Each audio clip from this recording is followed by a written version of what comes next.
Shalom! Deus é o Senhor da história. E conhecer a história da igreja, a história do cristianismo, a nossa origem, é um privilégio. João, ele diz que todas as coisas foram feitas por meio dele, de Jesus, e sem ele, nada do que foi feito se fez. Após o pecado do homem, Deus anunciou a solução através do que nós chamamos de proto-evangelho, descrito em Gênesis capítulo 3, no versículo 15, que diz: E porei inimizade entre ti e a mulher, e entre a tua semente e a sua semente. Esta te ferirá a cabeça, e tu lhe ferirás o calcanhar. Essa palavra nos mostra que Deus já tinha planejado absolutamente tudo e planejado a salvação da humanidade através de Jesus Cristo. A palavra proto, da palavra proto-evangelho, a palavra proto significa início, primeiro. E a palavra evangelho vem do grego, que significa boa notícia, boas novas, boa mensagem. Passeando, caminhando pela história, percebemos que o diabo sempre tentou frustrar o plano da salvação da humanidade, planejado por Deus. Mas aprendemos, conforme diz o livro de Jó, lá no finalzinho, ele vai dizer que os planos de Deus jamais poderão ser frustrados. Os cristãos do primeiro século não acreditavam que o tempo, o lugar do nascimento de Jesus Cristo tenha sido deixado por acaso. Contrário a isso, eles conseguiam perceber a poderosa mão de Deus no preparo do advento, da vinda do Messias. Jesus veio na plenitude dos tempos, quando todas as coisas, absolutamente todas as coisas, tinham sido dispostas de tal forma, de tal modo pela mão de Deus, que a vinda do Filho obteve êxito. Marcos, em seu Evangelho, nos chama a atenção indicando a vinda de nosso Senhor Jesus Cristo quando tudo já estava preparado na terra. Ele diz, Marcos capítulo 1, versículo 15, e dizendo: o tempo está cumprido e o reino de Deus está próximo. Arrependei-vos e crede no Evangelho. Portanto, ele diz, o tempo já está cumprido, esse é o momento. Paulo também fala da atitude providencial de Deus que antecedeu a vinda de Cristo à Terra em forma humana, em forma corpórea. Ele diz em Gálatas capítulo 4 e no versículo 4, mas vindo a plenitude dos tempos, Deus enviou o seu Filho. Tudo providência divina. Diferente de qualquer outro período anterior, o mundo mediterrâneo estava unificado. Podemos compreender melhor esta preparação do mundo para o advento do cristianismo, considerando primeiramente a contribuição de 3 grandes povos que nós começamos a ver agora. Cada um desse povo, no seu tempo, pela providência divina, criou as condições da sociedade em que o cristianismo apareceu, realizando as suas primeiras conquistas. Portanto, vamos começar agora a pensar nesses 3 povos. Que povos foram esses? O primeiro desses povos e a sua contribuição foram os romanos. Os romanos tiveram uma grande contribuição no advento do cristianismo. Principalmente em termos naquela época, os romanos eles consistiam no domínio mundial. E ele teve a sua contribuição, a sua maior contribuição foi a contribuição política. Quando o cristianismo surgiu, os romanos eram os senhores do mundo, donos do mundo, pelo menos do mundo em que eles conheciam. Esse povo, extremamente idólatra, seguidor dos cultos de mistérios e do culto ao imperador, foi usado por Deus, mesmo que eles não soubessem, mesmo que eles ignorassem, para cumprir a vontade de Deus, porque Deus usa a quem Ele quer, do jeito que Ele quer, quando Ele quer. O panteão romano era inesgotável. Havia deuses para todas as coisas. Paulo enfrenta isso. O supremo entre os deuses originais de Roma era chamado Júpiter, chamado também de Optimus Maximus, o melhor e o maior. A irmã e consorte de Júpiter, Juno, relacionada com a lua, supostamente vigiava todos os aspectos da vida das mulheres. A filha de Júpiter, Minerva, era a deusa do artesanato, das profissões, das artes e a deusa da guerra. Lares e Penates eram divindades da família. Vesta era a deusa da lareira. Jano, de duas faces, era um deus de todos os começos. Veja que eles tinham deuses para tudo. Cada profissão tinha seu padroeiro. Imaginava-se que todo ato da vida romana, pública e particular, era regido pela vontade dos deuses. Para garantir o êxito de um empreendimento, por exemplo, o deus correspondente tinha de ser apaziguado por meio de orações ritualísticas, sacrifícios e festividades, muitas festividades. Os habitantes do império achavam que o seu poder abrangia o mundo todo, pois não sabiam o que existia além das fronteiras. Você vai perceber isso no mapa que vai falar sobre a abrangência do Império Romano.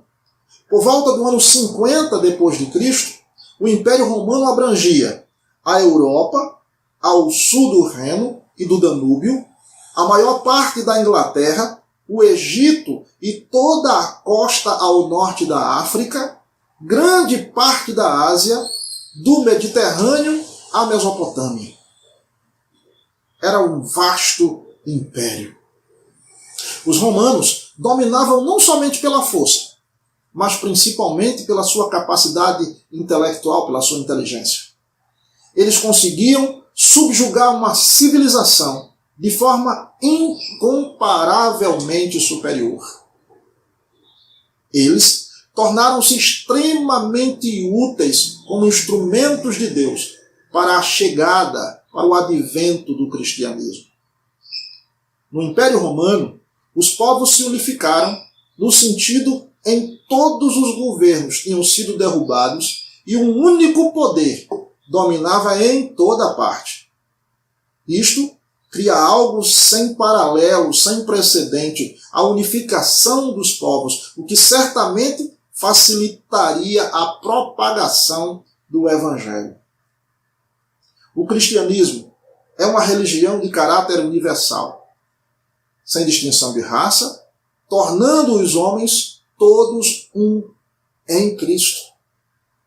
A preparação mais valiosa foi essa unificação de todos os povos sob o poder político de Roma. Isso iria facilitar muito para a pregação da palavra de Deus. Além disso, uma outra coisa surge nesse período, o que nós chamamos de a Pax Romana, ou a paz universal. Paz romana. O poder romano trouxe essa paz universal, essa Pax Romana, pois quase não havia mais guerra, tornando possível, assim, a disseminação da religião. Essa paz, ela durou de 30 a.C. até 180 depois de Cristo.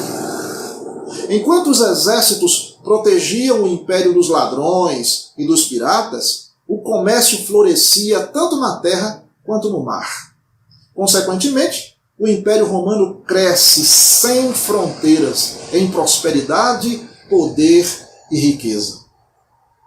Roma trouxe ordem às cidades, estabilidade com o poder de Roma, trouxe ordem às cidades e estabilidade com a política de pão e circo, ou seja, alimentação e jogos públicos, levando as pessoas a deixarem de se preocupar com questões políticas.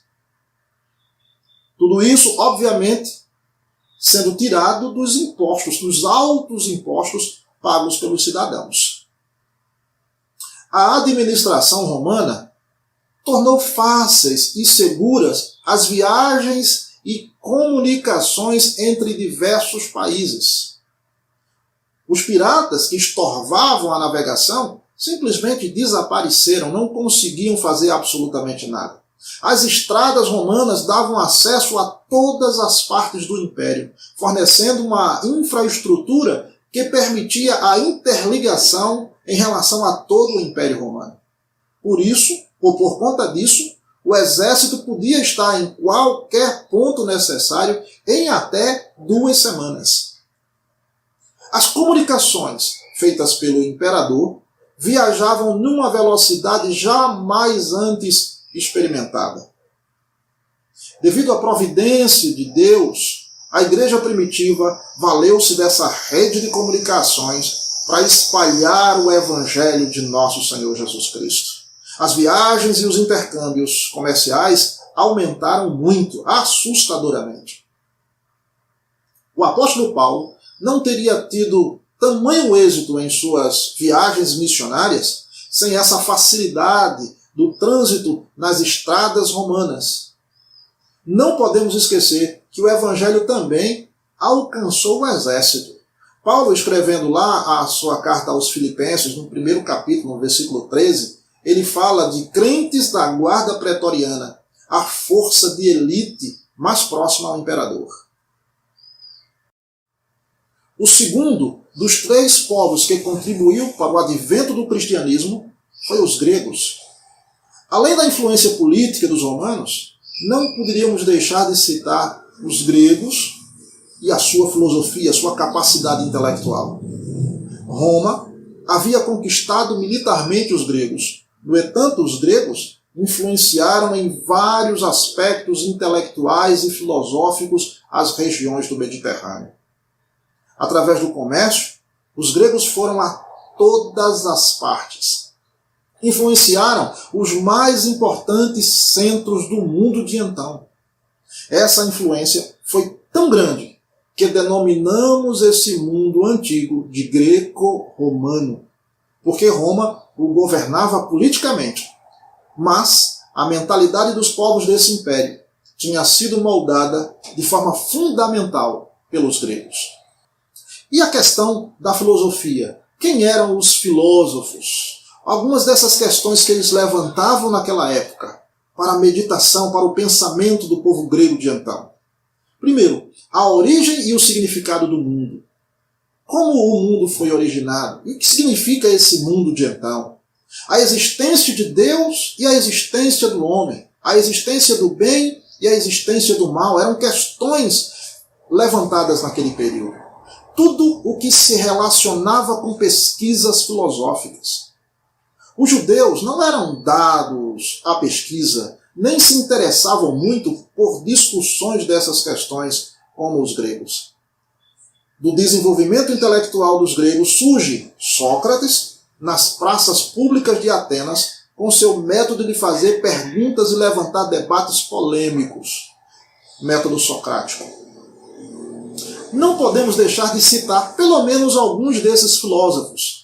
Vamos dividir em 3 partes. Os filósofos gregos pré-socráticos, como Tales de Mileto, Anaximandro, Pitágoras, Heráclito, Parmênides e Demócrito.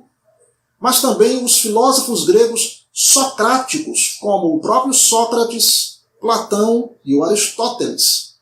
E os filósofos da época helenista, como Epicuro, Zenão de Sítio, Pirro de Élida.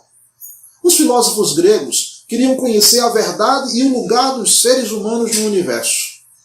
A maioria desses filósofos compartilhavam a crença na existência de um reino além do mundo físico, o qual chamavam de o domínio do transcendente. O cristianismo percebe esta sede pela verdade e necessidade de uma realidade metafísica, ou seja, de uma realidade além da física, além daquilo que é visível e palpável. O terceiro dos três povos que contribuiu para o advento do cristianismo foi, obviamente, os judeus.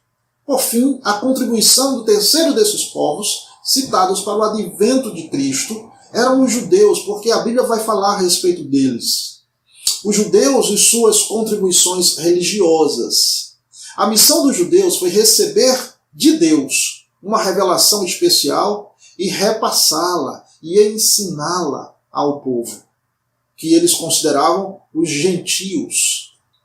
Em lugar algum no mundo, quando surge o cristianismo, havia uma religião que prezasse tanto pela pureza e tendo a mais alta concepção de Deus conhecida entre os homens como resultado dos ensinos do Antigo Testamento e o mais alto ideal de vida moral conhecido. O próprio Jesus, por ocasião de sua conversa com a mulher samaritana, vai afirmar que a salvação vem dos judeus, lá em João capítulo 4, versículo 22. Foi o judaísmo que forneceu a hereditariedade do cristianismo e deu abrigo à nova religião que surgia, ou seja, o cristianismo surge a partir do judaísmo. E aí vamos ver algumas outras contribuições. Por exemplo, o judaísmo contribuiu com a ideia do monoteísmo. A maioria das religiões da época e anteriores eram politeístas, acreditando em uma grande variedade de deuses. O judaísmo fundamentava-se na crença sólida de um único Deus, o que facilitou muito para a vinda do cristianismo, que assim também pensava. A outra coisa que os judeus contribuíram foi na esperança messiânica. Os judeus ofereceram ao mundo a esperança de um Salvador, um Messias, que iria estabelecer a justiça aqui na Terra. Uma outra coisa foi um sistema ético. Pense, os judeus também ofereciam ao mundo o mais puro sistema ético existente. Qual era a base desse sistema ético? Os 10 mandamentos, descritos por Moisés, o livro da lei. Uma outra coisa também muito importante foi o Antigo Testamento, o livro, a Torá. Muitas religiões, como o islamismo, por exemplo, dependem do seu fundador para terem um livro sagrado. Mas Cristo não deixa escritos para a igreja. O Antigo e o Novo Testamento, produzidos pela inspiração do Espírito Santo de Deus, seriam a literatura da igreja. Não foi Jesus que o escreveu, foram seus discípulos. E a última coisa que nós vamos citar aqui da contribuição é a sinagoga, o início da sinagoga. Ela nasce no período do cativeiro babilônico, onde o povo de Deus ficou por 70 anos. Ali eles sentiam a necessidade de construir um lugar para adorar a Deus, pois tinham perdido esse acesso pela destruição do templo, profetizado por Jeremias naquela época. Era na sinagoga que Jesus ensinava. Ali era um lugar de aprendizado, de estudo da palavra de Deus.